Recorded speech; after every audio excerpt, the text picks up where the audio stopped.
আজ সকালবেলা ঘুম থেকে উঠে দেখি বিছানাটা আর বিছানার নিচেটা খুব খারাপ অবস্থা। তাই পরিষ্কার করতে ঝাঁট দিচ্ছি বিছানাটাকে বেশ করে, কেন বিছানায় আমার মেয়ে অনেক কিছু নোংরা ফেলেছিল, সেগুলো ঝাঁট দিয়ে পরিষ্কার করে বালিশগুলোকে একটা একটা করে গুছিয়ে রাখলাম। গুছিয়ে রাখার পর আমি চলে গেলাম রান্নাঘরের দিকে।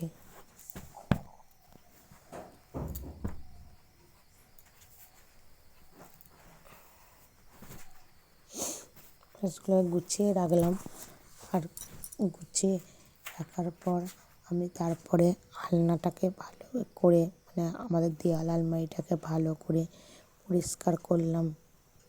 তারপর আমি আমাদের দেওয়াল আলমারিটা গোছাতে গেলাম। দেওয়াল আলমারিটা গুছিয়ে তারপরে আমি জল আনলাম। জলটা দেখো কত নোংরা, ঘর মোছার জল, এই ঘরটা মোছা হয়েছে, এবার এই ঘরটা মুছবো, কিন্তু কত জলটাই নোংরা।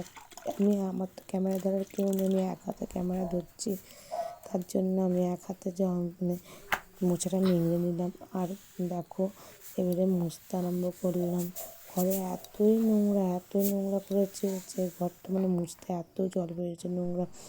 তারপর আমি ভালো করে ঘরদোর মুছে তারপরে সবজি কি রান্না করবো ঝুড়িতে দেখতে এলাম, সবজি কি কাটবো, তাই দুটো পেঁয়াজ কলি নিয়ে কাটতে আরম্ভ করলাম। পেঁয়াজ কালিগুলো দুটো দুটো করে ধরছি, অনেক তো দেরি হচ্ছে বলো, দুটো দুটো করে ধরলে দেরি হবে না, তার জন্য আমি এক গোছা নিয়ে আর পেঁয়াজ কালিগুলোকে কাটতে আরম্ভ করলাম।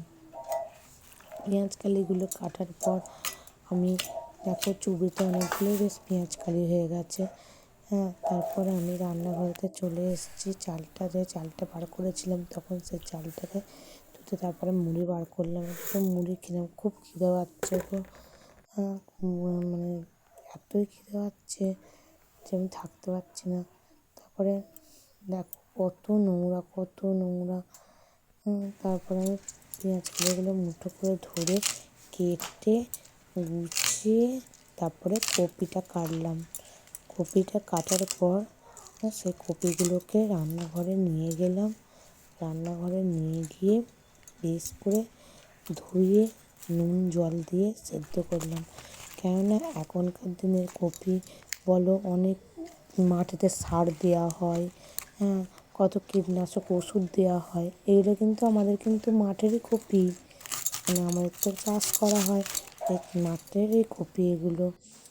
দেখো আর এগুলো নতুন আলু, ঝুড়োতে একটু নতুন আলু দিচ্ছি, সে পুরোনো আলু কিনে এনেছে, সে পুরোনো আলুগুলো কিন্তু ফাটা চটা, ওগুলো বড্ড অসুবিধা হচ্ছে, তার জন্য আমি আলু ফুলকপিগুলোকে কেটে ভালো করে নিয়ে রান্নাঘরতে চলে গিয়ে ভালো করে ধুয়ে ওদেরকে নুন জল করে সেদ্ধ বসিয়ে দিলাম।